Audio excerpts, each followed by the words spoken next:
অন্তর্বর্তী সরকারের উপদেষ্টা এএফ হাসান আরিফের দ্বিতীয় জানাজা আজ বেলা ১১টায় হাইকোর্টে অনুষ্ঠিত হবে।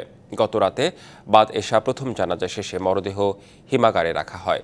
রবিবার তার মেয়ে বিদেশ থেকে ফিরলে সিদ্ধান্ত হবে দাফনের। শুক্রবার বেলা ৩টা ১০ মিনিটে হৃদরোগে আক্রান্ত হয়ে রাজধানীর ধানমন্ডির একটি হাসপাতালে মারা যান উপদেষ্টা হাসান আরিফ। হাসান আরিফের মৃত্যুতে শোক জানিয়েছেন রাষ্ট্রপতি, প্রধান উপদেষ্টা সহ রাজনৈতিক ব্যক্তিরা। তার পরিবারকে সমবেদনা জানাতে সেখানে উপস্থিত হন প্রধান উপদেষ্টা সহ আরও অনেকেই।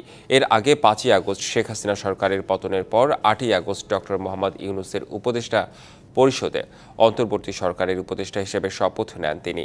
দায়িত্ব পান বেসামরিক বিমান পরিবহন ও পর্যটন মন্ত্রণালয় ও ভূমি মন্ত্রণালয়ের।